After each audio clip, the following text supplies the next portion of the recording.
Thank you for our restoration. Thank you for reconciliation. Hello, everyone, and greetings to all who will be tuning into this message. My name is Charlene, and today I want to briefly talk to you about confidence in the Lord. So, I was thinking about this a little bit, and one of the things that I thought about was, well, what is confidence? When I hear the word confidence, I think about being able to rely on something or someone, being able to trust in them and believe, have faith that they are a good support, that they are one who will not fail you. So then as people, as children of God, we have to have confidence in the Lord, knowing that we can believe him for what he says, for who he is. And we can believe his promises for us. And so oftentimes we can put our confidence in people and things when circumstances get difficult, or when we're going through the fire, or when there's just challenges, or we can even lose confidence when we feel like things are not as we want them to be, or things are not typical. And so one of the people that I thought about was David, and how I've been in the book of 1 Samuel. So I thought about David and how he had to put his confidence in the Lord, and he had confidence in the Lord. And so when we have confidence in a thing or a person or a being God, it's evident. It's evident in our action. It's evident in our decisions. It's evident through the demonstration of our faith. So we see this with David, even as a youth, when he faces Goliath. And, no one wants to face this big giant because he's big and scary, and no one wants to face him. And David goes on an errand for his dad to bring things to his brothers that are at war. And he sees this, and he's distraught as to why no one is facing this giant. And his brother tells him, hey, why are you here? And he gets mad at him. And David says, is there not a cause? So he understood that he was here with purpose. And so he begins to say, who's going to face, why isn't anyone doing anything about this giant? Defaming our God, and then he says, well, I'll take him up. And he does, because he was confident. And not only that, as I was reading this, it's not like I didn't know the story, but I was very intrigued at how the measure of faith and trust in the Lord he had was demonstrated throughout the whole chapter. And that's 1 Samuel 17. It's demonstrated throughout the whole chapter. From the point where Saul offers him his armor. He says, I've not proved these. I can't go to war with that. I can't go against Goliath with that. And even Saul tells him, you're a youth. You're young. You can't go against this big giant. He's been a man of war in his youth, and you're only a youth. And so he refuses the weapons and the armor that Saul is giving him, and he takes with him staves and stones, because he was a shepherd. And he believed, and he even testifies. I'm going ahead of myself a little bit here, but bear with me because I'm very excited. So the only thing he takes to face Goliath with him is what he had proved, what the Lord had already taught him. And so that showed confidence because he he believed that God was the one. And he even says that to Goliath, when Goliath says to him, like, am I a dog that you come to me with staves? And he says to him, well, you're coming to me with a sword, but I'm coming to you because I know that the Lord is on my side. And since the Lord is on my side, I'm going to win this war, whether you know it or not. And sure enough, he did. We know he did. And so that demonstrated his faith and his confidence. And so as sons of God, there's a measure of faith that it takes to have confidence in the Lord, to believe God for his promises. David believed God for his promises, and he references the times where he faced a lion, and he references the time where the Lord, like, he was put in these dangerous situations as a shepherd to save the sheep, and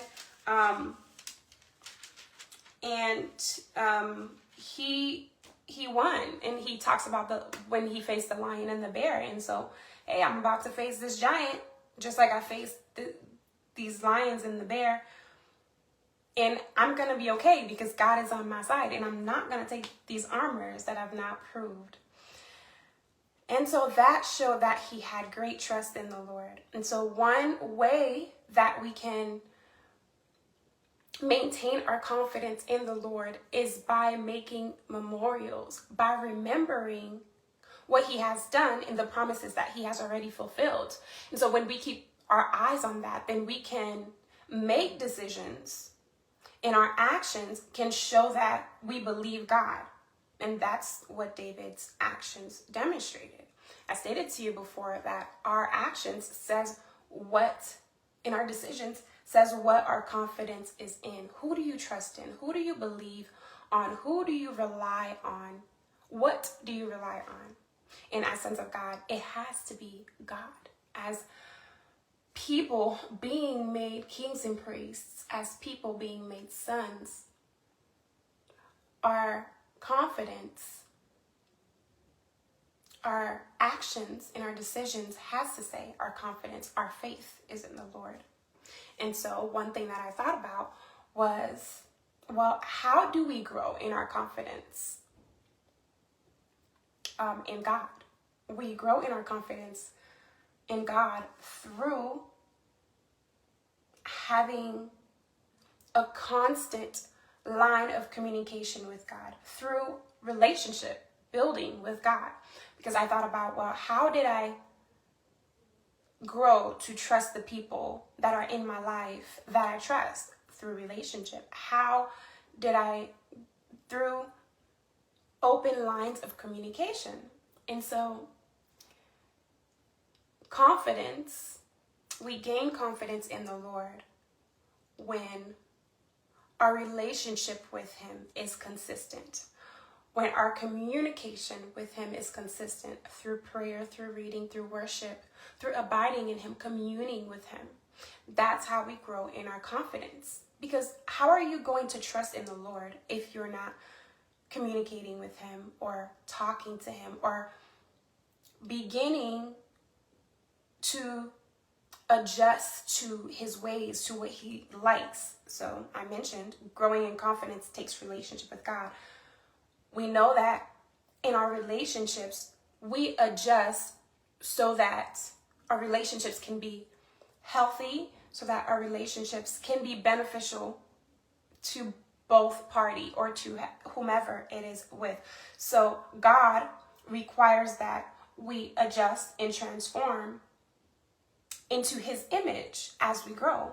And so relationship with him, relationship with Jesus has to look like looking like him. You can say the people that you're closest with is those that are like you, is those that you can relate to, is those that you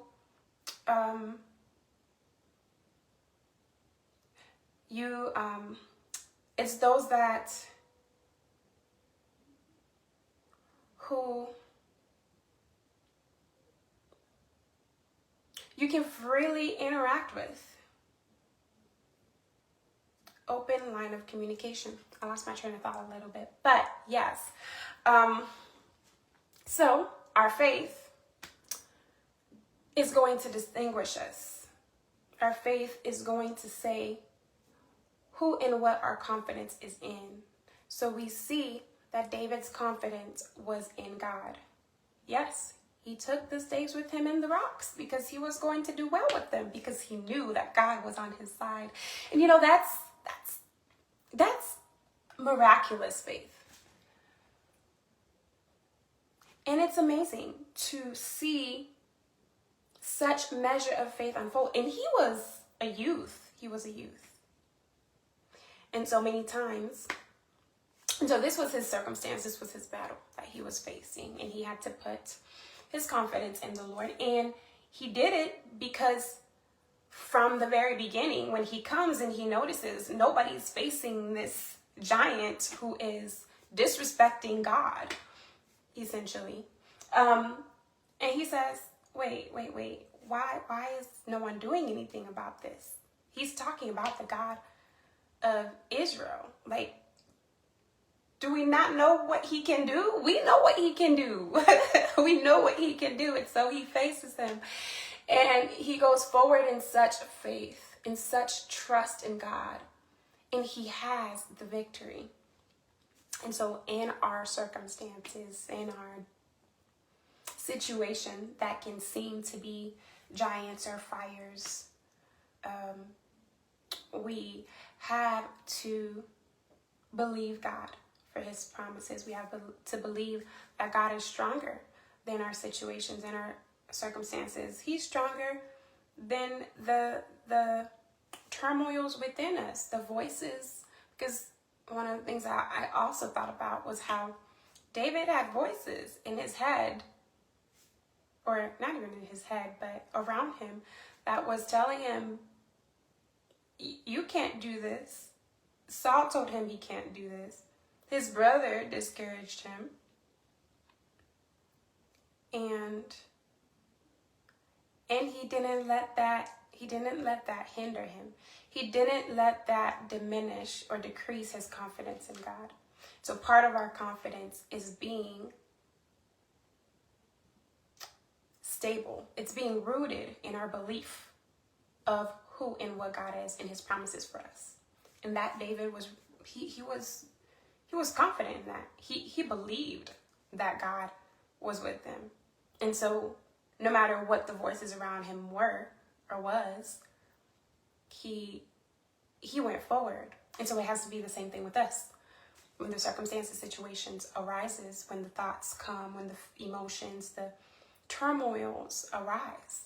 Hey, who's your trust in? Who's your confidence in? Is it in you? Is it a man? Is it in things? And that has to be a no. That has to be my confidence, my trust is in God. And so we grow in our confidence through building our relationship with God, through communication with God, through believing his promises. And so that's what's going to strengthen our confidence. When we make faith-based decisions, that's going to make us increase in our belief of who God is. And so we have to not be distracted with the voices, the circumstances, and situation, and stay rooted and do what it is that God has already instructed you to do. Be what it is that God has already told you to be. Yes, David was a shepherd, and he was relying on his shepherd, which is God. He writes, "The Lord is my shepherd, I shall not want." And so that is a manifestation of confidence in God. When we know that he's the one leading us, guiding us. He's the one that's with us. He's with us on every side. And not only that, he's giving us spiritual beings, angels, to watch over us and to fight alongside us when there is war, when there are circumstances and situations that seems too big for us. There's more with us than with them. And so we have to be confident in the Lord. Our confidence has to be in the Lord. And why? Why is Why must our confidence be in the Lord? Because at the end, it'll demonstrate the power of God. It'll demonstrate who God is. It'll show people that God is real. Because when David, after he came back with the head of Goliath, Abner questioned. He said, who's this kid? Who's this youth? And why does he? And I was like, wow, it was just a different perspective today. I said, wow, this is amazing. New eyes, new lenses. It's great. And so Abner questions, like, who is this person? And so when our confidence is in God, in our circumstances, in our situation, throughout our faith, it manifests that God is real, that God is able, that God is present, and that his promises are yes and amen, that he is true, that he is alive, that and that he's very active in our lives and in the earth. And so when Abner questioned, who is this? He finds out who he is. And even Saul, he says, who is this? And David's response was, I'm the son of Jesse. And that brought recognition, not just to him, not just to David, but it brought recognition to God, because why did David go against Goliath in the first place? It was for the name of God. And so it brought recognition and acknowledgement to God. It brought recognition to his natural father, to his dad, and it brought recognition to him. And it allowed the people around him to know, oh, okay, so we don't have to be afraid, because our God can do all things. Yes, he can allow us to face giants with a stone, and then use his own sword to cut his head, So, it's important that our trust and our confidence and our belief is in God. Our reliance is in God, because when God proves himself, because that was another thing I thought about. David said, hey, I can't go with this because I've not proved it. But what I have proved is what the Lord has given me access to. What I have proved is God himself. Because listen, I face this bear and this lion by the power of God and with what I've got. And so that proved God to the people. It showed God. It manifested God. And so when we put our faith and trust in God, the people around us get to see his being, his power, his dominion and authority through us. And we get to demonstrate our faith. And so that is my encouragement today. Let your confidence be in the Lord. Let your trust be in the Lord, because he will not fail you. He won't fail you. God does not fail his sons. When we put our faith in him, and when we're faithful and consistent in our pursuit towards him, in our relationship with him, in seeking after his will, his nature, his person, he's going to allow his promises to unfold. He's going to allow what we see in his word to become what we see in our everyday, in our world. And it's going to be real for us. His word is going to be alive, and his promises are going to be fulfilled every stage just for us. And so it's important that you know who you are in the Lord. When you know who you are in the Lord, when you trust in your identity in God, then you can be confident in him. That was David's stance. He knew who he was, and he knew who his God was, and he went forward in that. So may your confidence be great. May your trust in the Lord increase. May your faith increase, and may your faithfulness and consistency in your relationship with God be greater as you pursue him in Jesus' name. God bless you, and Lord willing, we'll talk very soon.